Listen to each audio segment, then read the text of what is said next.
The Becoming Flame podcast broadcasts pure, unfiltered power exchange that stokes the flame of your being. Because it's time to remember. It's time to return. It's time to become flame. This episode of Becoming Flame is brought to you by Phoenix.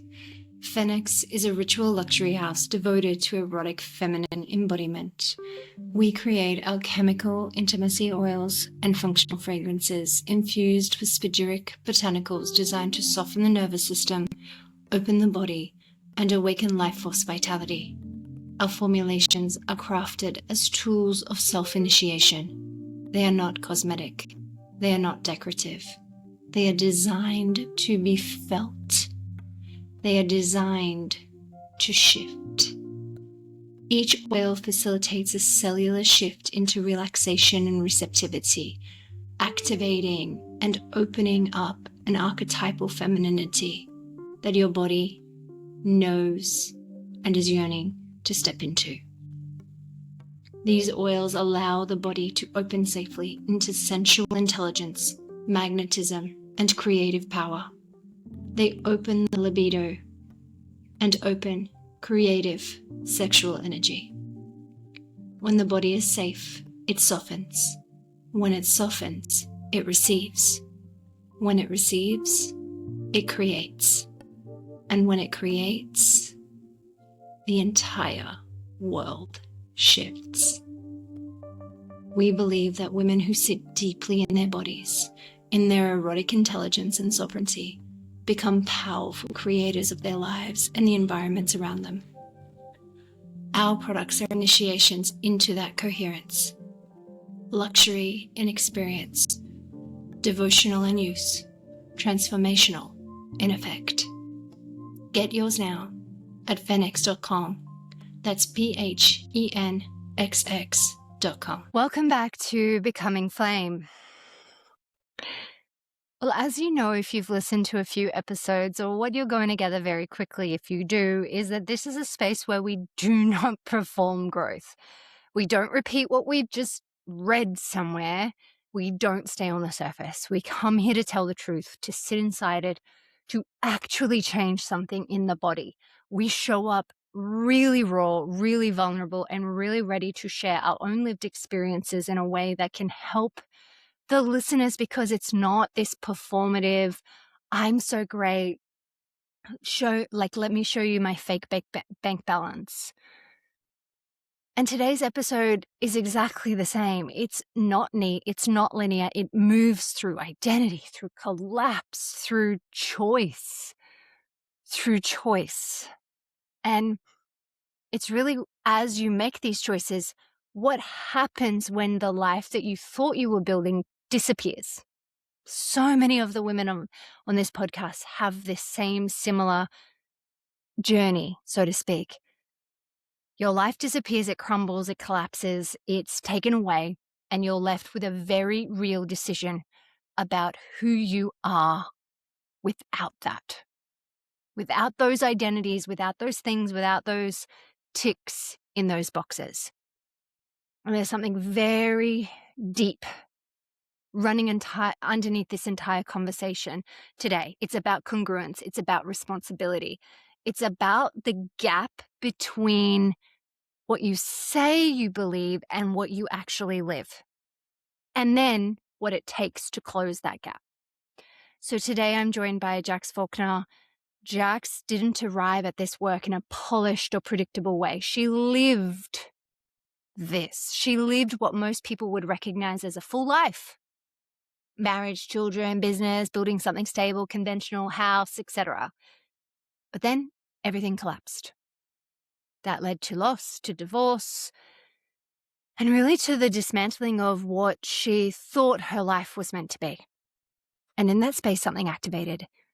She got activated, not through training, not through trying to become anything, but through a moment that she chose to follow, even when it made absolutely no logical sense. And what I find most interesting about Jax is not the work she does now, whether you call it light language or transmission or frequency work or shamanic work, it doesn't matter. What matters is the way she lives, the way she holds herself, the way she meets challenge without collapsing into it. And that's the level of congruence that she operates from. And you can feel it. You can experience that from this conversation, because the congruence that she holds is felt, it's lived, it's understood from a body first perspective. And so this conversation goes into all of that. I ask her so many questions, trying to understand how the shortening of that gap between holding energy and having a life that looks like she can hold energy actually works. We talk about identity, about domestication, about freeing yourself from that, and about what actually shifts your life and what keeps you looping in the same patterns, even when you know better, even when you know the techniques, even when you know the work that needs to be done. And she cuts through it. And so we go into something that I think is really important, which is the difference between accessing something at a high level and actually being able to live it in your real physical life. Because honestly, that's the that's the biggest difference with performing spirituality or performing healing or performing all of this so-called higher perspective life. It is, can you actually show me the results in your life? Does this benefit you? Or do you just know it all intellectually? And honestly, I've had to pull myself up about those kinds of things as well. So I bring that to the conversation, and Jax is so keen to go there. So without further ado, let's welcome her to the podcast. Let's get her on. So welcome, Miss Jax. Oh my goodness, I'm so excited. Likewise. I appreciate the invitation. Thank you so much for your time today. So one of the enjoyable aspects of doing this podcast is dropping into the frequency of synchronicity, of spontaneity, of creation in this flow and this ebb. I know that you work this way because that's how this interview has come to be. I actually get to know a lot about my guests in terms of how they show up and how the interview shows up. So I think my first question to you is, how do you live in this 3D reality as somebody who has access to more frequency bandwidth than the average person? Because I'm already experiencing that on the fringes of you. I love that so much. Honestly, I actually feel like circling back to a question I was asked earlier today in another interview, which was, what is your vision? What is it that what's your big vision? And I very much disrupted that flow by saying, I don't have a vision. I don't have one. I really don't. I don't have any. I don't attach to anything outside of my current trajectory. And more than anything, how I love operating in this world is within the subtleties and the nuances of opportunities and potential to become greater. And in that, I mean, I very much notice where I'm at an edge in my potential.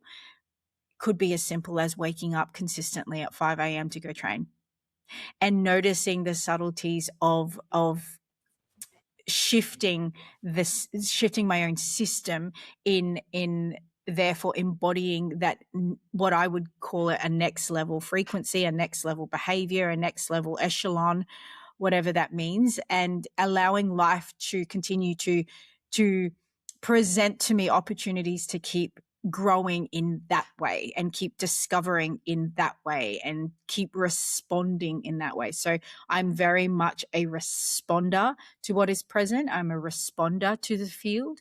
And therefore then I don't ever feel like I'm locked into a certain identity. And I love that. Mm. Was that always the case? Did you have to unravel a lot, or was this something that you were sort of Yes. coming into the world with? Yes, absolutely. There's so much to unravel. I believe we are trained from a very young age to lock into an identity. The first question we're Mm. asked when we're in grade 5 is, what do you want to be when you grow up? And so these are the nuances and subtleties of what I would say in a in a way that I don't mean to offend, but in a way that really describes this kind of training, is domestication. And so I guess for me, these last 10 years has been my own personal journey of recognizing where perhaps my wild spirited soul has been domesticated to believe in certain things, to behave in a certain way. My body always telling me if it is my way or not. And so the exploration beyond that really has been inspired by body, or parts of my reality feeling jolted or dysfunctional because I perhaps do not align with that set of rules anymore. So take us back to the beginning. How did you grow up? Like, how did you come to be the light worker and the translator and the transmitter and the frequency attuner that you are today? Because most people that I know that have these gifts unlocked, tapped into, it's not a path of roses and sunshine. Oh, it's definitely not a path that existed not even more than 10 years ago. And I'm 43 next month. So it really started at the age of 33 for me, which is not an unusual or uncommon time for this kind of journey to start for anyone. That's when we could say that it's the Christ consciousness timeline. So for me, I was raised Christian. I still have my Christian beliefs and background. Again, it was never anything for me that was locked in. I believe and trust what I believe and trust, that keeps me grounded in a morality that, that aligns with me. And so both my parents were completely different religions and completely different cultures. So I was raised half Australian, half Filipino. And so I went through life just doing what I thought was meant to be, being successful at 30 or having it all together at 30 was what I was gunning for. So by the age of 28, I was like, I need to settle down. After having a full life of partying and travel, I decided to settle down, and I had children, and I got married, white picket fence, bought homes, all of those things. And I even had my own restaurant at one stage. And then I lost it all. I lost it all because life threw big curveballs, including the death of one of my parents and a divorce that I went through with my ex-husband. And it was then when everything that I believed was life, was what a good life was, or my life, when that all completely collapsed and disappeared. I was given an opportunity to ask different questions about myself in life. And that's when my journey started. So it wasn't necessarily spiritual, but there's definitely a lot of spiritual aspects to that in terms of meditation and being present and learning those skills. But more than anything, it was just an ability to ask different questions now. And that's what happened for me. And that's what continues to move me forward. So my skill set and my abilities, perhaps they've always been there. I was just never tapped into it. I wasn't even aware of it. And as my personal development grew, my community started to change. I started to be exposed to a more broader possibility of life. And that's when that's when it all really started to happen for me. And this gift that I have, it literally just appeared out of nowhere. I didn't practice it. I didn't even think it was possible. It just appeared. And I had the choice and the decision to think that it was too weird, or perhaps it was my purpose. And I chose to believe that it was my purpose. And that's why I'm here today doing what I do. And you never had any visitation as a kid? You never had any pathways? You never had any feelings or anything like that? Never. So it all came on at 33? It all came online. Well, it was when I was 36 or 37 when my gift activated. Okay. But in saying that, I've always been intuitive. I've always trusted my gut. That was probably the one thing that I've always been led by. But in terms of gifts, nah, not at all. So take us through what activated when you were 36, 37. What are you now living in this really different way, in this way Yeah. that, you know, you're existing in a different reality. Yeah, a very different reality, very different indeed. I don't know if you've heard of the book Power of Now by Eckhart Tolle. Mhm. I read that many years ago, and this was before I understood any of it. And it was just one of those moments. And I think back to that. And there was a part at the beginning of the book where he explains an experience he had when he was on the phone, and he just had this flood of awakening, and it just happened in this instant moment. It wasn't anything expected. Very similarly, Neil Diamond Walsh, is that Neil Walsh, who wrote Conversations with God, similarly, in a single moment where he was so frustrated with God and religion, and he decided to just write a letter to God, and then God decided to move through him and write back. That was a very similar situation to me. The poignant aspect to that is that when I read those, I believed that it was possible. I was like, actually, that would be the coolest thing. Like, I would love for that to happen.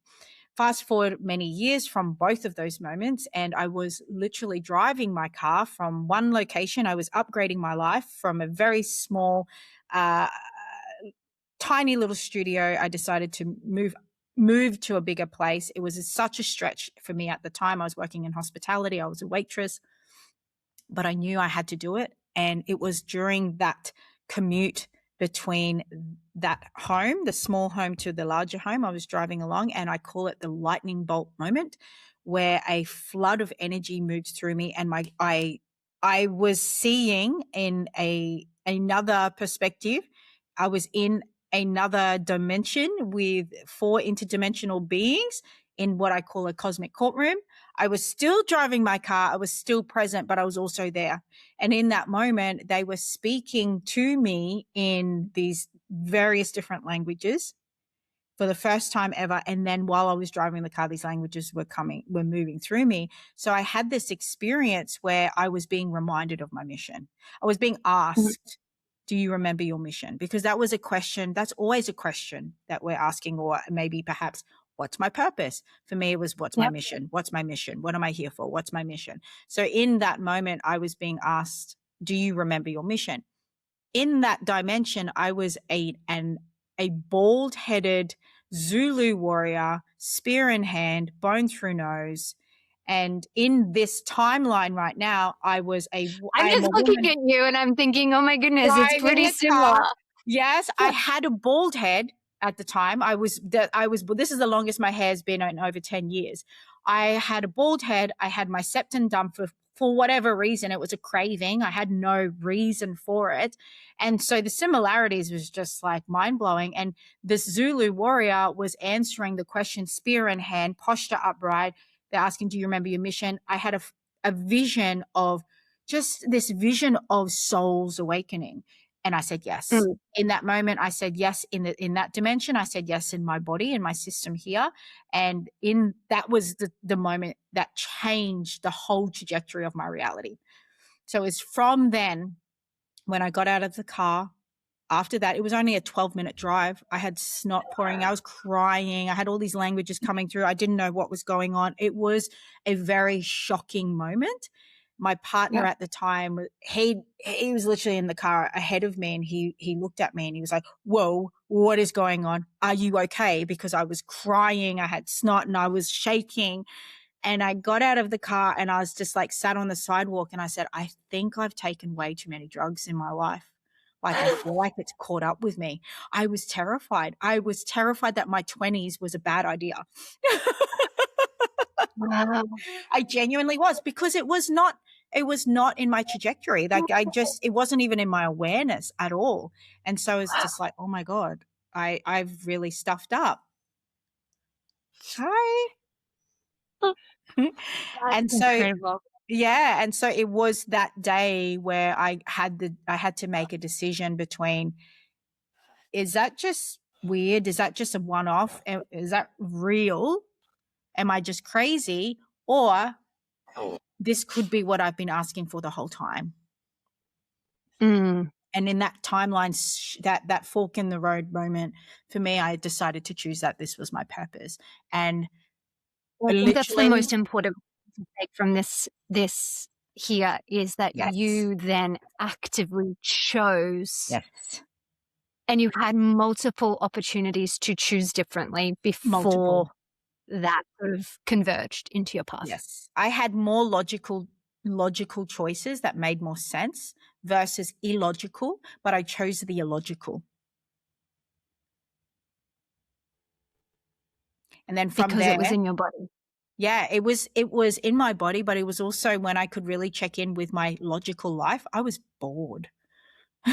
Mm. I was bored with where I was going. I was bored with making coffee every day. I was bored with stacking tables and chairs as my life just to build my life up. And I was like, oh, what if that's just not my destiny? But both could be my destiny. But I chose the illogical, the one that I didn't understand, and I just fully surrendered. I surrendered to the current.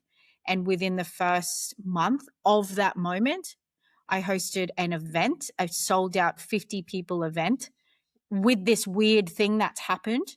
And then from there, within the 4 months that followed, I went to various different locations in Australia to sold out events.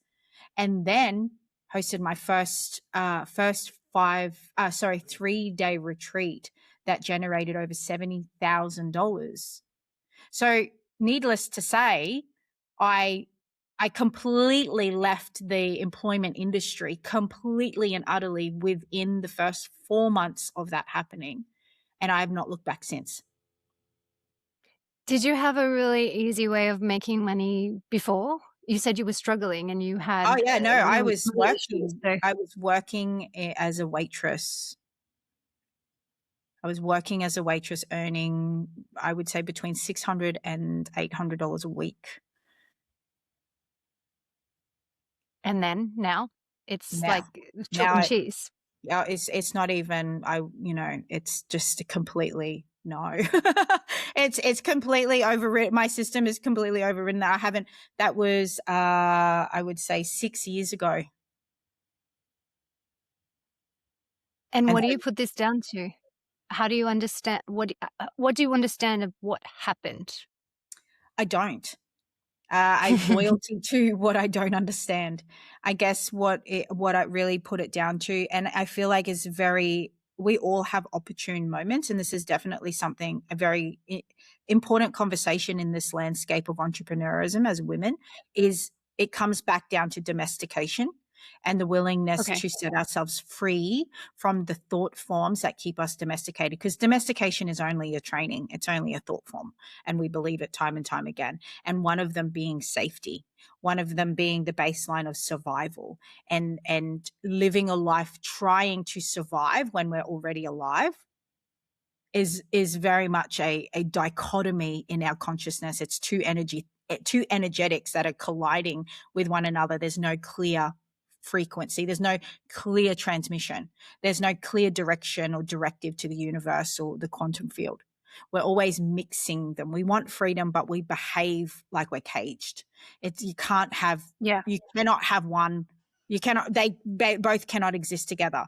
You're always going to have be caged and desiring freedom versus living free, because living free and uncaging ourselves. There's always two. So what this comes down to is that as women, especially, we are the oracles of the planet. We are the ones who receive all of the advanced data and the intel, yet unfortunately we're programmed to doubt ourselves. Mm. And so choosing between both and going all in and going, you know what, this is what's true and this is what's real, is what's coming through me, and I'm going for it, as if like there is nothing else that matters more, versus, oh, let's just see if anyone else agrees with me. Let's just see if it makes sense. So for me, I didn't sit there. I didn't even know what I was doing. I didn't even try to understand. I just went ahead with it, even though it didn't make sense, because I had this feeling that this is new data that I have been that I have inherited, and it's my job to bring it through. It's new technology. And we as women have the ability to bring new technology online, but the problem is that we doubt ourselves. Okay.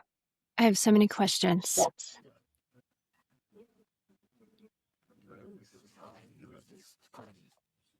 I am sensing that the value that had its opportunity to crystallize within you in a specific moment of maturity in your life was ever more powerful because of the juxtaposition of this was life before, and I lived that, and I knew the pain of that, and I knew how hard I tried, and then bang, lightning bolt, and now things are different, and I'm taking action, and it's very massively different. I'm appreciating that because I was not somebody who received my gifts late in life. And I'm appreciating the starkness and the contrast of the before and after for you because you were able to live a full life prior and know that you could have continued to live that way if you had chosen. Yes. I'm appreciating that because I was never given these choices in this same way. I had this right from the moment I was born. And actively shut it down, like actively went into the shutdown mode because as a child, it is dangerous to be so separate from your herd. But I'm hearing from you, you got to a point of maturity where it's like, it's dangerous to be part of the herd. Yeah. And I really reflect and understand how freeing that would have been from your journey lived. And I feel like that's why you grabbed this freedom and you were like, show me everything you've got. Show me what I can do with this technology. Yes. Yes. There was that. Because I speak about this technology, I call it the biotechnology of women. Because the biotechnology of men is very different. The biotechnology of women is very advanced. It's very developed. It just simply needs everyone to remember it, and you know how to use it. There's no training manual required. That's what's so great about it. Yes. I want to shift into that with you, because as a woman who came into this later in life, I think you bring an enormous amount of hope, which is such a powerful currency. And you bring an enormous amount of capacity to know that these things are possible through the power of choice. And I always say your life is at the speed of choice. And you are proving that. Yes. You are proving that. Yes. So tell me about from the moment you made this choice and you start uncovering and developing and learning your biotechnology. Don't go like what happened then, like just the felt experience in your body. I just want to shift into the understanding so that women can really feel the codes that you have and the activation points that you mastered in just that shift from this lightning bolt calm moment that you know, and then you're in your body in a different way. It's activated in a way. Can you take me back to that and then how you live differently from in the body? Yes. I love that question. And I love your references, by the way. Thank you. Thank you for putting words to such, you know, I feel like that's, they're very tangible words, and I really appreciate that. The answer to your question, I believe the most powerful methodology for upgrades is opposition and noticing and relating to the experience of oppression and suppression. So through oppression and suppression is birthed for women, for me personally, as this very strong desire to protect what is sacred and to protect what feels divine and what feels limitless. And so for me, Oh, in the body, it's at first the decision is reflective. It's very reflective. There's that when we talk about the line in the sand moment, that line in the sand, for us to step over that, we must be willing to destroy all pleasantries. Essentially, it's not desire, it will not get us over that line. It's essentially this forging of protection birthed from oppression. So it means so much more to me than to step over that because I want a different life. It's the representation of what are we truly here? What do I feel in my body? What am I truly here to be a voice for? And it's always freedom and liberation. And that's big. And the when I say freedom and liberation, it's not from a sense of external attainment, for example, or freedom life because you have more money. It's that freedom from the cage, freedom from domestication. So for me, making that decision and the feeling of that in my body it felt like an exhale because I finally had a chance. It's like I finally have a chance to be a voice for something so powerful by taking this really big, scary step or making this decision to choose a loyalty that I'm unfamiliar with, but my system is like craving it. And so that's what it felt like for me. It's so deep in me. Pardon me. It's so deep in me to stand for something. So let me guess. In accepting this mission for freedom and liberation, how did you get arrested? Did you go to lawsuits? Did you how many legal battles did you have? How many, senses of cages did you actually physically have to break out of then? Well, it starts with being very unfamiliar to the people that find you familiar. And the shifts and changes that have everything to do with that. It really is what you mentioned before about being a part of the herd that exists for all of us. And so stepping out as when we're older is actually quite terrifying. And so not only did I step out, I was punished in some way. I was punished in the way of blasphemy and cruelty and all the things that traumatized me when I was in high school, like bullying. That was very much a baseline of that kind of experience. But having made that decision, I was able to really notice that all of these experiences is the opposition that I'm here to be a voice for. It strengthened my voice. It strengthened what I'm standing for, and gearing me towards what is fairness, what is just, what is trust, what is truth, asking different questions that continues to help me evolve in this direction, because there was no plan B. Let's be honest. Taking a step over this line, there was no, if it doesn't work out, I'm just going to kind of do what, that was just not an option. So it's kind of like a force field took me and went, okay, this is the direction we're going. Yes, I've been taken to court. I've even had my house raided by police at 6 a.m, completely off guard. I'm not surprised.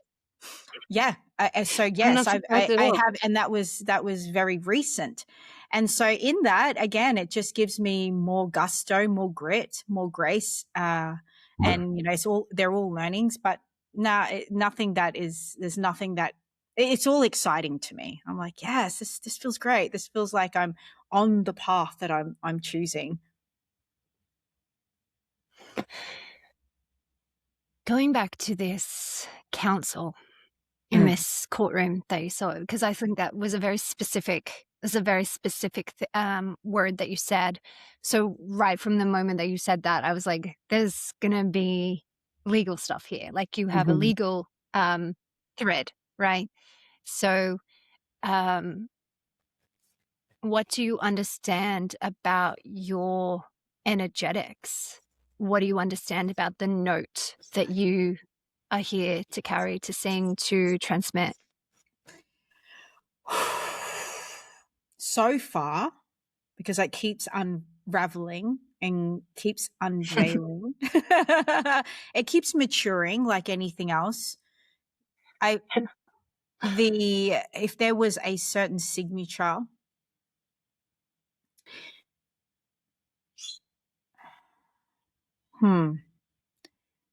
it's definitely in resonance to uncovering the truest and most purest form of freedom as a soul, as an expression, as really along the lines of truly making the most of our time here, because it's very short, because it's a gift, because for whatever reason. So in the sense of, in that moment when I was with the council being of the Galactic Federation and also ancestors of this earth as well. Right. In that moment, the concept of awakening others is simply the reminding each other and reminding others of the purest definition of freedom and the most accessible definition of freedom. And therefore then opening the gateway or opening the channels of more and more of us that have returned to this era, gifted, to feel safe and feel free. And that we are the freest we've ever been to actually be gifted, and to remind each other of that. What do you know?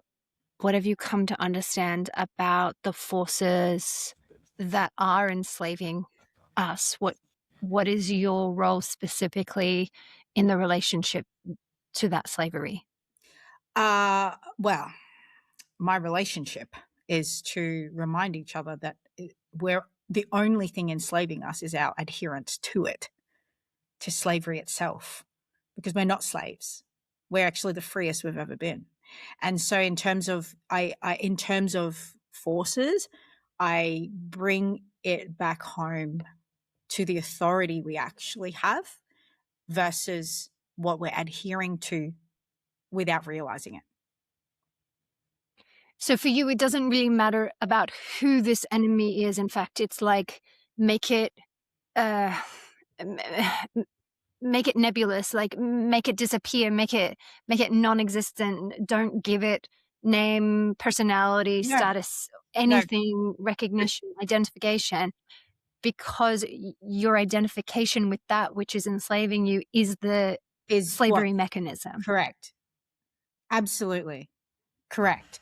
It takes it. All we're doing is disempowering our own authority by giving it to any other concept outside of ourselves.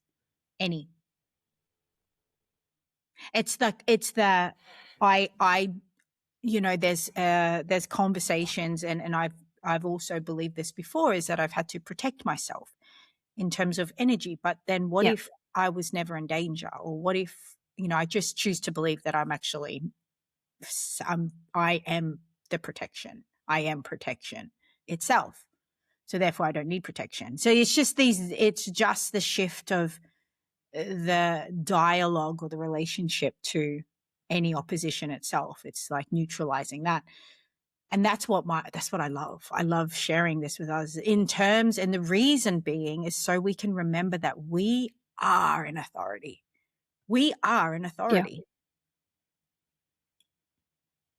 Yeah. How do you strengthen that when these terrible things, these really challenging things that you personally have gone through even recently, having your house raided, going through lawsuits, going through all of the things, that chips away at you so deeply. How do you personally bounce back from that? How do you say, no, I am the authority here? Is it having a really good support network? Is it just yourself? Like, that's amazing. You Yeah, know? it can. The thing is, I have such a strong constitution with how I translate experiences. I trust life so Yeah. much. I trust life simply because life has only ever proven to me how life is. And every single threshold, every expansion, every upgrade has always been on the back end of tension. It's always been the back end of a birth canal, the experience of rebirthing or the pain, essentially. Pain, to me, these kind of moments, I always have a question, or I always wonder, who am I going to be after this? This is going to be lit, And so I always have that, but it can chip away at you, or it can add to you. So for me, every experience How do you get it to add adds to to you? me. It adds a posture. It adds grit. It adds an expression that didn't exist before, because I didn't know it was there without this thing happening. I have now, because of these experiences, a stronger posture, because in that process, it's given me an opportunity to continue to develop, uphold a version of myself that I have desired to be anyways. So in those moments, in the subtleties of that, where I could literally, and not to say it didn't hurt, not to say I didn't cry. There was definitely moments of crying and questioning myself. I'm not to say that I'm completely immune, but in those moments of questioning myself, I'm like, hang on for a sec. What's happening here? And going, really? Is that going to move me forward? There's another thought that I can have. There's another belief. And so it's in those moments where does get hard, or the shivers, or the nervousness, or all of that. I always bring in, hang on for a sec. There's a version of me that I can replace this with right now. And I do that. You have an incredible capacity to, I mean, you talk about it as consciousness grit, right? It's very different to the physical grit of just like keep on keeping going. Yeah. Or is it, or is it just exactly the same, but just happening in a different level of you?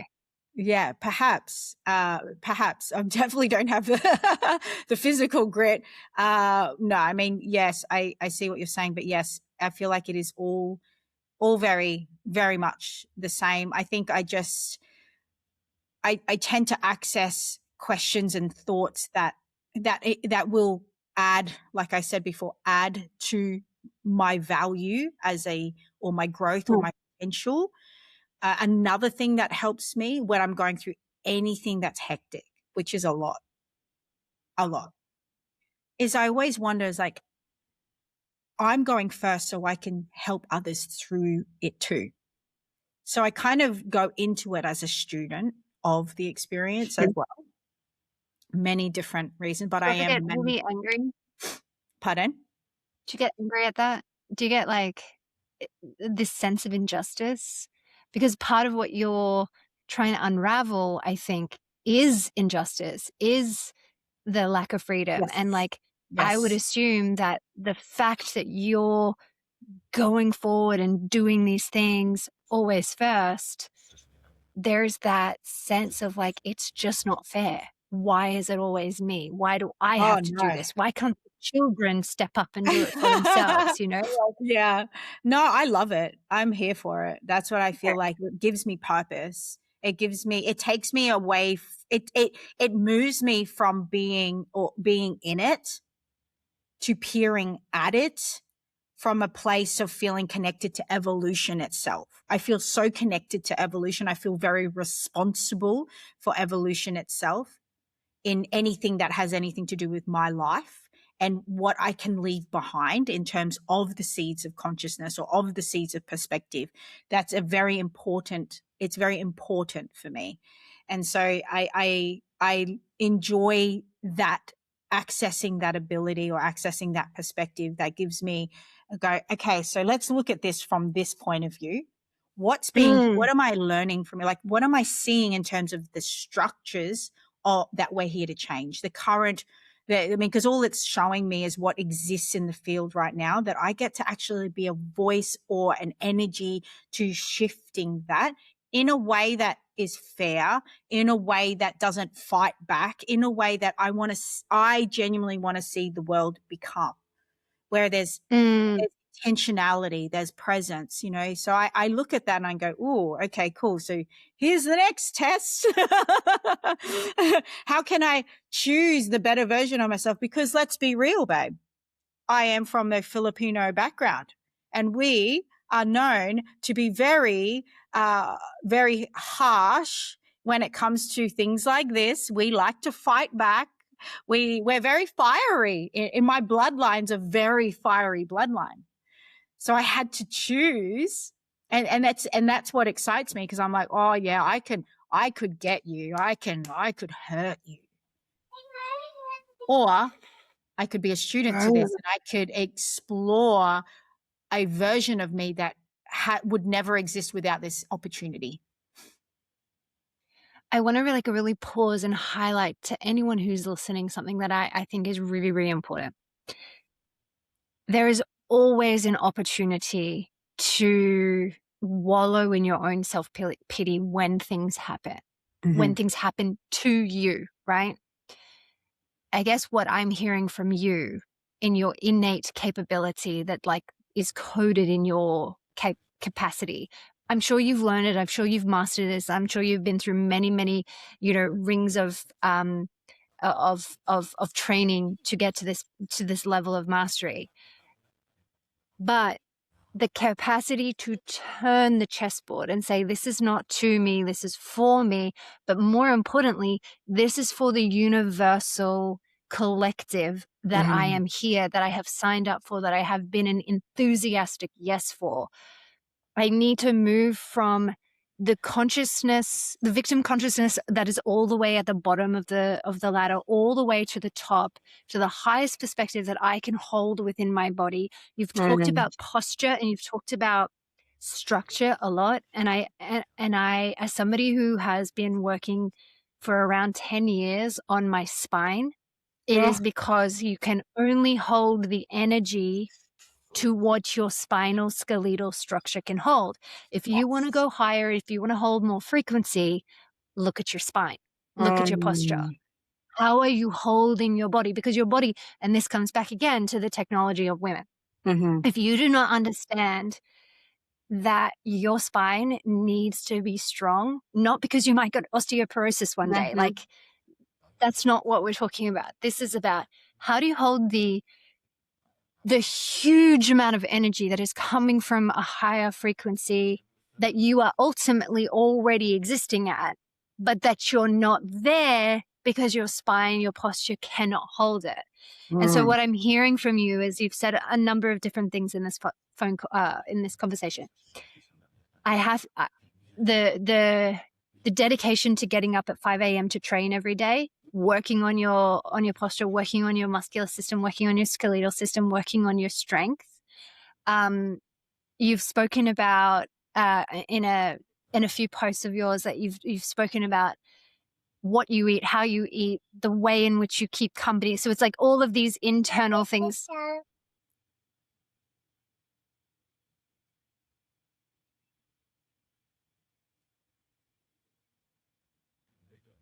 Can you go downstairs, because I'm doing a podcast. Love you. You've spoken about these structures and these supporting the supporting infrastructure around you. And I think when you are someone who you identify as a shaman, but you're also part of these galactic connections, right? So you're this bridge. You can only be a bridge if you are strong enough to hold that channel, right? Nobody wants to be walking across the bridge that will crumble. Yes. And I think what I'm learning from you and what I'm picking up from your energetic signature is that you yourself know how to climb your own ladder.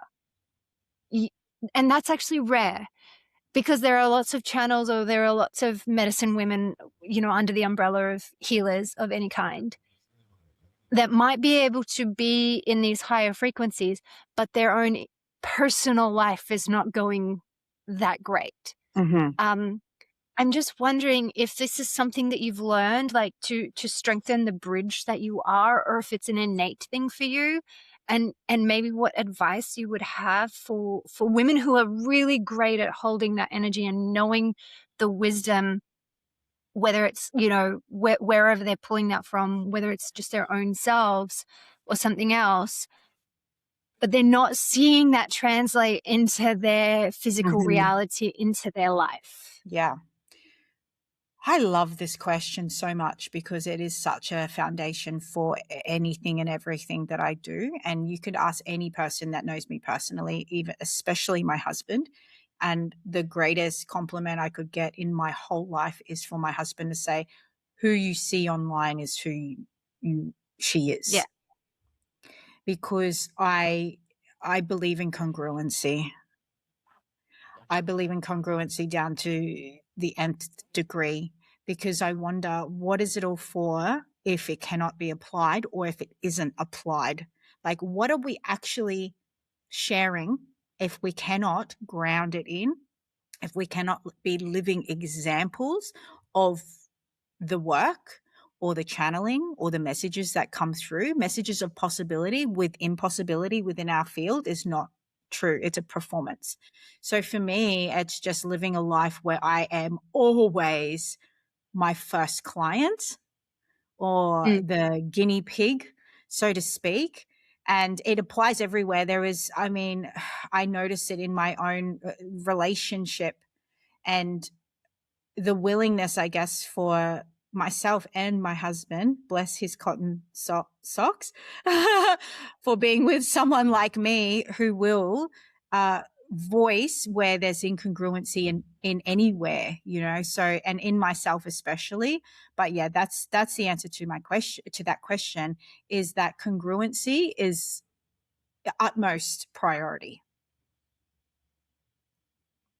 So let's translate that a little bit more for somebody who is in that pain of like, I can access energy like no one else, or I'm just as good as the best. Yeah. But I can't find 2 cents to rub together. I get you. Yes. What's the incongruency there? So the incongruency is looking at, well, look at every area of your life. If for those of us that are tapped into energy, looking at every area of our life and seeing where there's tension and cleaning it up. So whether that's in relationship with a parent or a friend, or perhaps going not fulfilling on our word for anything, or that it could be anything. And I mean, it's like the willingness to go through your whole life and go, okay, so, I know, or I've channeled the possibility of great wealth, but I still owe some money somewhere and I've ignored it. And thinking that it doesn't matter, it matters. And looking at perhaps when you've said something to someone about, you know, borrowing a pen and you haven't returned it. Return it and clean that transmission. That clears it. So where there's resistance anywhere, there's resistance everywhere. So that's the only thing that the only distance between who we are and where we want to be is simply the gap in between is noticing where the resistance are or what we're tolerating. I'm just anticipating like questions that people would be asking in hearing this. So it's like, yeah, I owe money, but I don't have it to pay. What then? Yeah. Well, I mean, that's the thing. It's the define have it, define what paying it back means. It could simply be like, hey, yo, I am so sorry that I haven't actually acknowledged that I owe you this. Would you accept $5 a week? Got you it. know, it's like, it's so the it's definition. Not, it's just don't ignore it. It's just go into honor. it. It's honor. Yeah. It's essentially, if we want to really bring it down, it's honor And it's like, okay, I honor you for, whether it's a big company, we have a story around, well, they make so much money and blah, blah, blah. Is that a consciousness that you want to bring forth to the future? So, the dysregulation between the information that we see or receive versus the embodiment of that is very different. And so our job is to be embodied in that information by living the future or living this information, clearing the residue of anything that doesn't align. And one of the things I am so proud of clearing is the relationship that I had with my mother that I justified for so long. I justified the indifference. I justified the rupture. I was just like, yeah, no, she did this to me as a child, or this didn't work out. And fortunately, within the few years before she passed away, which we didn't know was going to happen, I was like, you know what? If that's probably the thing. That's probably the thing that I need to actually neutralize and alchemize. And so I didn't ignore it. And I did everything in my power to clean it up. And I did that, again, more opened up. So this is just living our life. I think that is one of the biggest things that is an illusion, is that we believe that our next level is going to be outside of us or over there or in the future or accessing this outside of. It's not. It's in the subtleties and noticing what is not in alignment with that data, and going, okay, I need to clean that up. I need to call my ex-boyfriend from 3 years ago and apologize for hurting his feelings. It really it has to be that simple. It cannot be more than that. It cannot be more skills. It cannot be ignoring these really important fragments of what makes us who we are. So when you are accepting of a level of truth and authenticity to be able to see yourself as you actually are, not as what you want to be or desire others to see you as, when you truly sit and like, I don't do this super well and it's a pattern for me and I've hurt a number of people in this way and I have to stop that. I have to make amends for that. I have to, I think the step to that is like radical responsibility, true accountability, really seeing yourself in the mirror and owning that and being like, and it's okay. I am willing to make the change. Like I'm willing to forgive myself. In a way, that's easier than if you have a string of things where actually people weren't great to you and that's what's keeping you back. Or would you say, no, it's still yours to clean up? Yeah, it's energy. It's all energy. If there's opposing energy in our system, that's what's the block. So rather than if someone's done something to you, and rather than it's having the ability to, okay, notice that, okay, the energy that I may have or may be present is victim, and not acknowledging perhaps the growth and the empowerment I've learned from that moment, or perhaps where can I thank them? And that was the biggest thing that I learned with my mother, rather than go, she did all this stuff to me and I could have it was so easy for me to go, nah, wipe my hands clean. But was it? Not really. Energetically, there was something there. And so I had to address that. And what I noticed was that I was holding her hostage to a version of her that she couldn't fulfill. So therefore then, where have I made my whole life wrong? I looked at my children and went, actually, they're lit. They're lit because of her. I'm serving at this level because of her, because of everything that happened. So instead of saying, blaming her, I thanked her. I was like, whoa, I didn't even realize. Wow, you held your end of the soul bargain. Thank you. Thank you. So in that sense, the reason why we can continue going down that thread of feeling like everything is happening to us is because we haven't acknowledged our own evolution. And perhaps in that moment when we do, we could just go, whoa, without that happening, I wouldn't have learnt this. Or if that didn't happen, wow, everything is actually really cool because of that. My relationship with my mother has been I would say it's the it's the karmic gift that just keeps giving. In the sense that Yep. in the sense that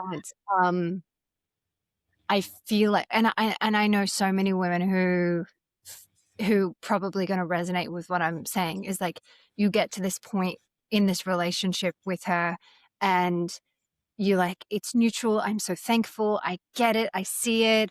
Wow, I'm this person because of her. Thank you. And then I think somehow you come back into the relationship with this newfound, like, I'm so grateful for my mom. And then you meet your mom and who she actually continues to still be. And you're like, whoa, the dissonance is like, is so stark. And I have waited a lot of the time for her to come up and to be like, yeah, like, we exist here now. Like, we're healed. We're happy. Like, this is good. And it'll be another thing, like whether it's a major betrayal or whatever it may be. And I feel like what's fascinating for me in the last, like, probably 15 years that I'm like, how am I still here? Genuinely 15 years, I'm always doing this mother work, and then having my own child brought up all of the stuff that I thought I had first, like, closed off, in this deeper, more visceral way and this more felt way from a different perspective of like, well, now I'm the mother and like, how could I accept this and it, and it churns over and over and over. And I think everybody has that one issue that like they've been so attentive to and tending to for years, decades, and it doesn't seem to like shift out. Could you offer a perspective of why this is and how to actually get out of this looping? Yes. I love this question because this was definitely present for me. Similar, the cycle, the non-talking, I upset her or something like that, and we just keep cycling over and over again. One thing that my ex said that was very poignant, because I met that moment with mum again. This was before we completely healed everything, and he said, you just got to see her as a tantruming child. And it made me realize that, her consciousness is at capacity with what she was given in terms of her system. That started me thinking different things because I gave her too much responsibility. I put so much responsibility on her consciousness and her awareness that just wasn't her capacity. And so I was like, okay, I'll go realize that, I came here with a whole new set of rules, new questions and a system, an upgraded system. But the thing that completely cleared everything was, number one, I was aware and I was like, wow, thank you. And I had to notice the reason why she had her patterns for so long was because I held her hostage for so long. So in her system, she held a lot of shame. So she was only operating from a place of protection and deflection, and because that's what shame does. So, and she only, in her mind and her reality, I hated her in her unconscious because of what she did in the past. So that's how she behaved. She would retract. She would act out as if we're always fighting, because in her system, she thought she just completely let me down. So what I did differently was that my birthday that was coming ahead, because it took me about a year of going through all of this from one birthday to the next birthday. And I decided that on my next birthday, I was going to have a party in the park and invite my mum. And then the whole day was about thanking her. So everybody that was there had been impacted by my work. And so on this day, instead of celebrating me, we celebrated her. And they handed around the mic and said, you know, because of you, I wanted her to know that she had no reason to hold shame anymore. And I was not holding that with her. And I wanted her to know that because of her decisions in this life, regardless of whether she regretted it or not, they were perfect. And every person that shared was there was some transformation that happened for them in my work or in my events or working with me. And they thanked her for it, because if she had done anything different, their life would not have changed. My children were there also. And in that moment, she let it all go. There was nothing for her to hold on to anymore that was protecting herself. She felt equal to me. So because before then I was saying things that a little bit more conscious or a little, and she just didn't get it. And it felt like it felt like a separation. But this time I was like, no, because of you, I am doing this. Because of you, I am who I am. And then from never understanding my work or never celebrating my work, she became my number one greatest fan, because she's in her system. She's like, wow, I did this. That's my daughter. My daughter's changing a lot because I did this. It was just a different, it was just accessing for her a whole new, it was like basically my work living inside of her now. Yeah, I think what's really coming up for me in response to what you're saying is I must get a lot out of holding the superior position on that hierarchy, because it is not the first time that I have tried to elevate my mother to the mother position. And there's a subconscious battle that continues to go, well, like, no, you will not occupy the position of my mother. I will not let you. You didn't do enough for me to allow you to be my mother. I will not allow it. You will not occupy that role. And literally, I don't know how many times, how many iterations, every time I do it, I find a new layer and a new meaning.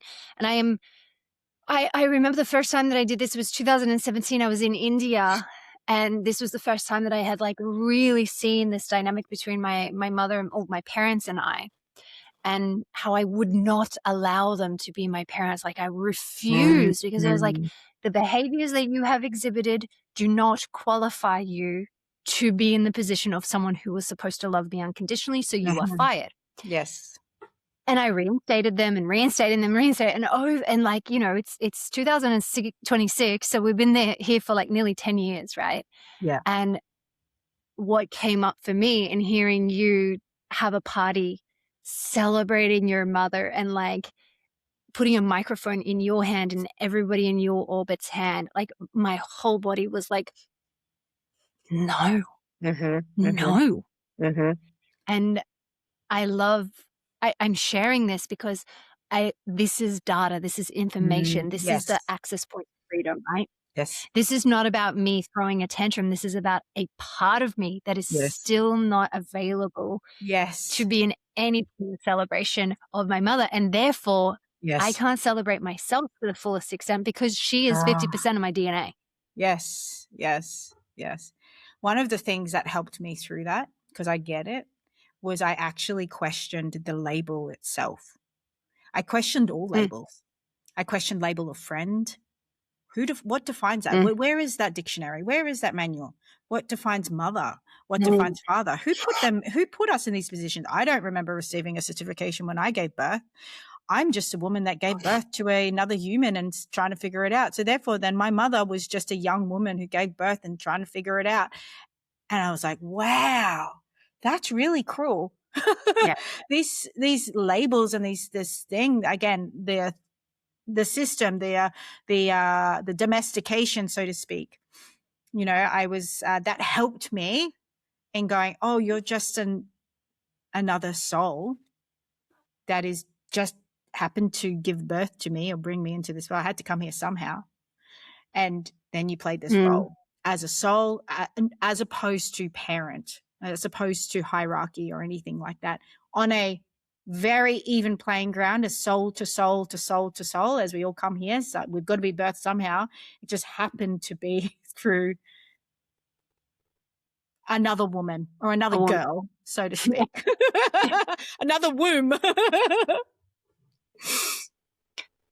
But it's interesting, right? Because if you strip away the power of mother, it gives you permission, because you're a mother, I'm a mother. It gives you permission to be a human who birthed another human, and that you're doing it the way you personally think that you should.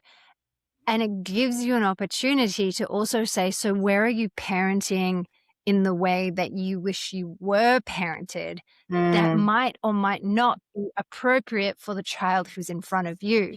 And maybe your mother parented you the way she wanted to be parented by somebody else, and not the child that was in front of you, right? So the depowering of the label, as you're talking about it, it's like, so if everybody's just doing their goddamn best, literally, we are. We're doing our best. Challenge, yeah. And I think the challenge is understanding that intellectually, understanding that emotionally, psychologically, all of the things. But then your work is about releasing that from the body. So how would you move from that intellectual idea of, okay, well, let's reframe the idea of mother, that the tantruming child is inside of this body. It's not inside of the head, right? So how do you then connect those two things in your specific way? So I believe the way that our body communicates is behaviourally. So it's simply it's just slowing down to check in what behaviour that is either just a blanket behaviour that I'm just used to doing because that's what I'm used to, versus a conscious, how can I respond to this differently? What would I usually do in this case? Which would be to, pretty much swear and just go, you know what? Instead, that moment when she did have that little tanty, usually I would just go, F you, done, not talking to you. That's my usual. That's my usual every time. It happened. This time I said, no, you're not getting away with this. I love you too much. We're not doing this anymore. I just love you too much. You're having a little tantrum. I get it. Talk to me when you're ready. But I'm not loving you anymore. I just stopped. I canceled not loving her anymore because I felt irresponsible in my events if I'm talking about love and I'm taking love away from anyone, especially my mother. So at that moment, it was like, actually, no, I see what's happening here. I love you. I love you more than ever. You can have your little moment where this is not, I just had to shift my behavior. Yeah. So how does that not make you the superior operator? It to me, it's neither. It's not. It's just remaining in love. It's remaining in shifting what used to be and what's not working because it's hurtful. What was separation, and then going, you know what? I can see what's happening here, but wait, I'm going to love you more. We're not gonna fall out of love in this moment because of this moment. So it's really rather just going, you know what? I could, the usual Filipino thing, or no, actually, I see what's happening here. It's like when our child actually tantrums. It's just like, get the energy out of your body. I know. I'm asking how is it not that you are in the position of the parent when you're seeing your mother as a It became child who's that, yeah. tantruming. Like, Yeah, it became that because perhaps it was her child tantruming. That was probably the part of her that never was loved ever. It was probably the part of her that was actually rejected her whole life. So she never got that from anyone. So as another soul to soul, I get to give that to her because I have the capacity for that. yeah, I guess that's something that I could learn to have more grace over, is just because you have a moment. I mean, in my case, it's most of the moments, but just because you have a moment of being able to function in a way that holds the energy more consciously or maturely doesn't make the person in front of you a child. It makes part of them that's tantruming, seeking love, just needing to be met, that you can choose to just simply be someone in that moment without making their entire being into a child. Yes. Yes. I love the way that you've articulated that. It's meeting the moment. And when you were doing this party for your mum, did you feel pride? Like, did you feel like, oh, I shouldn't have to do this, or this shouldn't be about her? Or like, did you have to process anything like that at any point in your relationship? This like pride that you had between you and your mom, and the relationship status that you held within that? For me, the new awareness that came through was exciting to me because I never had that before. And so in the preparation of the party, I was just excited. I felt like I was going to give her a surprise. And whether she liked it or not, it was happening.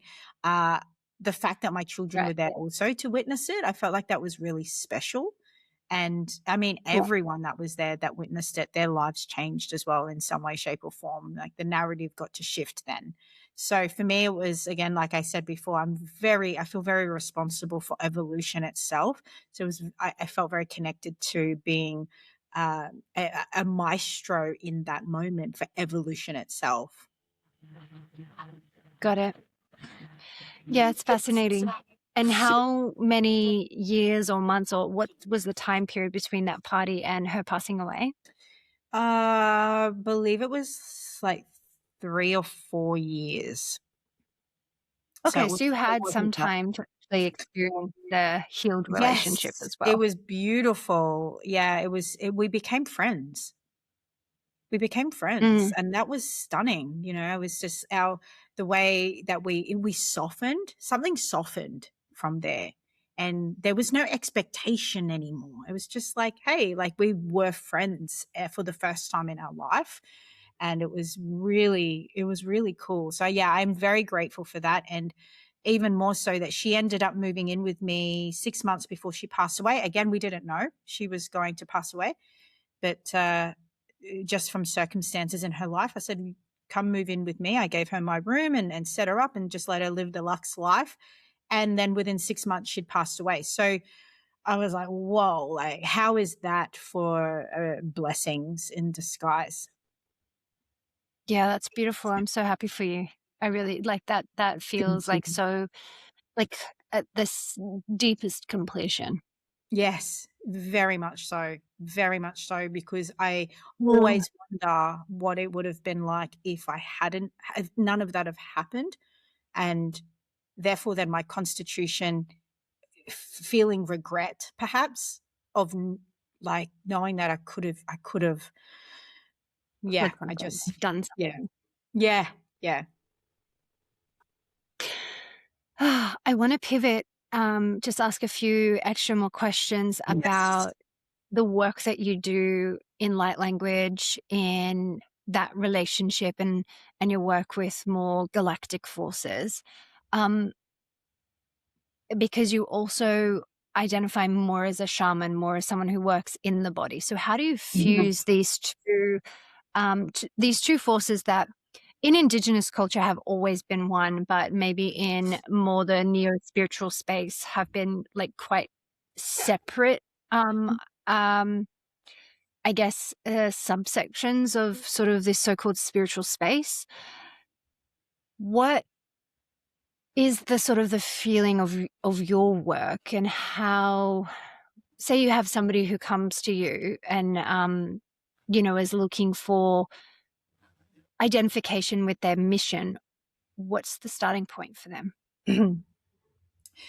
So essentially, if someone was to come to me and ask about their mission, I feel like it's rather it would be quite a detailed experience to sit in what really drives them and what their passion is. There's a bit of a mix. Everything with anyone's different, but I connect with the Pleiadian transmission. Pleiades is very, and I don't know why. I don't have a lot of clarity. Pardon me. Need some water. No, it's all good. Okay. I don't know why I resonate with Pleiades. I don't have a wild story about that. But what I do tend to do is to figure out, or for someone to feel clear on their mission, it really is about a sequence of elimination.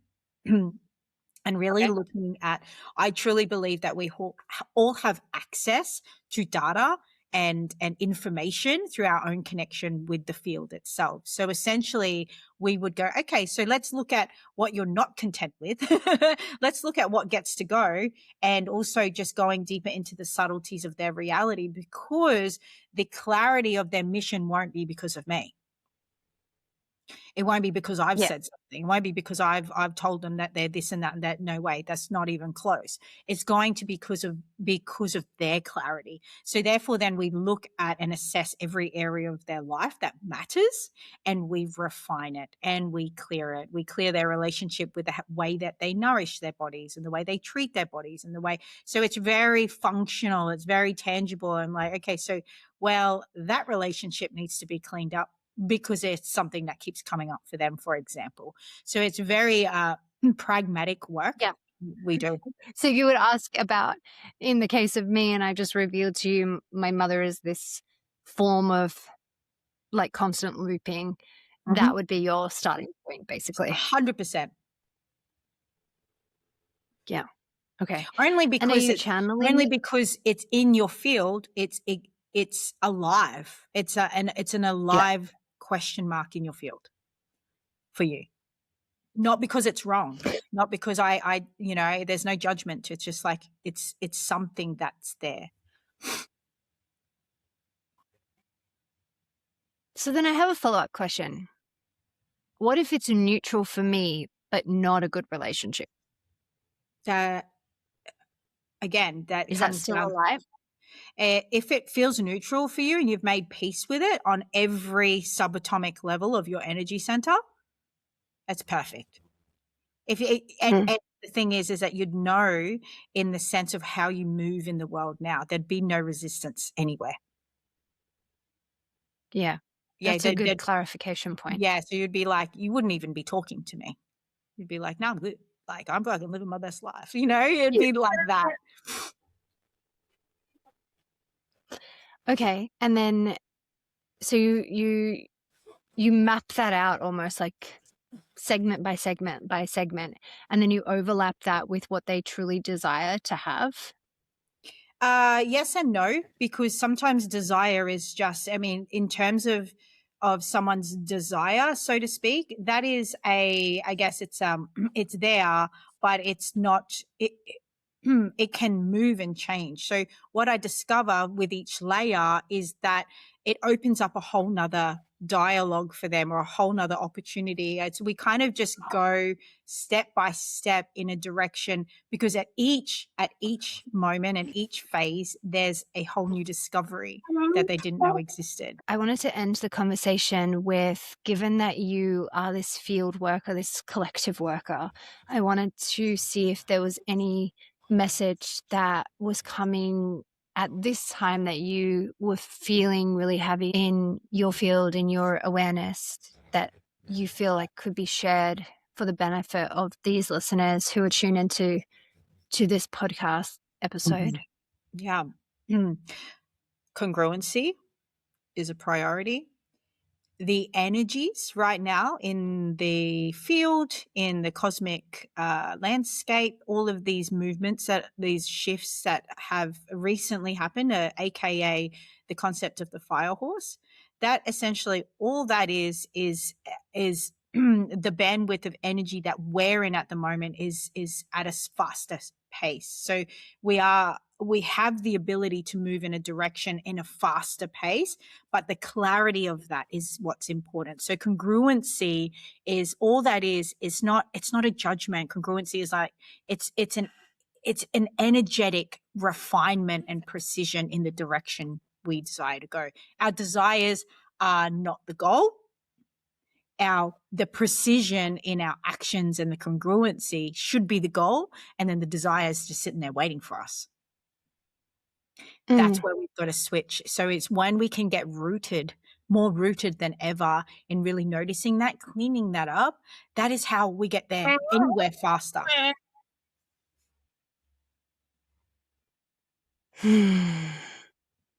Which means you need a lot of honesty, which means you need a lot of capacity to sit with Yes.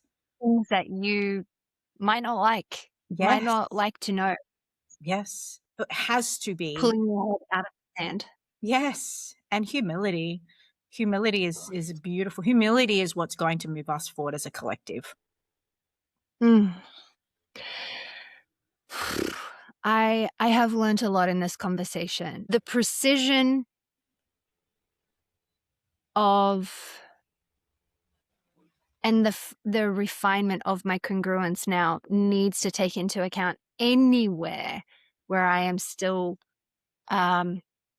not taking full ruthless responsibility and accountability for the role that I play in each relationship that I have, but also in each action that I take. Is every time that I, am I congruent when I order my coffee? Is that a congruency in the way that I'm speaking to that person, in the way that I handed the money, in the way, all of these kinds of things. And if I think that it's so easy to say, well, it's not me, right? The much harder life to be living is not to swing the other way and to go into like, well, everything's my fault and it's just all my fault, right? But to strike that middle balance of like, I am the only person here who can change my life, and to understand the absolute power of that statement. Yes. That's what I've really picked up from you and really absorbed from you, is that you are a person who believes in the true power of you as the creator of your own reality and the reality of anyone who comes into your orbit. Yep. Amazing. So Your thank you. articulation is exquisite. I have to have some skills as a podcaster at some point. I love them. Well, thank you very much. My little friend and I are excited to be in your orbit. I love it when she wants to come into the studio with the guests, because she's such a little absorber. Yes. And that's the other thing about these kids that are born recently. It's like, it gives you a lot more grace, going back to the conversation and about our mothers and really looping that off, is like, if I can understand the advancement of the souls that are coming in at this point in time in the extraordinary way, and the leap that they are beyond me and what I can do, then maybe that's the same as what our mothers felt, but didn't have the culture or the society or the, bandwidth to put words to, or to articulate, or to even understand. And And for anyone listening, maybe that's your gateway, the portal into grace. Love it. I got Jax, thank you goosebumps so much again. for. Oh, good. Well, maybe it's just the air conditioning. No, it's you. It's definitely you. Tell us how to find you. How do we connect with you? How do we work with you? How do we come into your world? The best way I would say is to literally just hit follow on Instagram at Jax Legacy Era. That is where everything is. We can stay connected there. You can see the work. Also, my bio has all of the links for a website, all that jazz. So head on over to Instagram and find me there. And you have a retreat coming up. Tell us about that. I do. I have a facility. So I host 1-day advanced facilitated retreats. Again, the body of work is the custodial field method, which I created, curated, channeled and mastered over time. So I'm hosting that retreat on the 17th of May, 2026. I only have one space left. So yeah, if that resonates, reach out to me if you're a facilitator and would love to advance your skill set with the field. Amazing, amazing. Thank you so much for your time today. You are a true gift to this world. Thank you for accepting the choice to be activated, to come to do this. Your path is not easy, but it is worthy, and we are all grateful for the work that you do, for the note that you hold, for the transmissions that you embody and emit. You are a light, and we are so grateful. Thank you so much. This has definitely been one of my favorite podcasts to date. I appreciate you so much. Yay! It's so good. I can't wait to hear We did it. All right.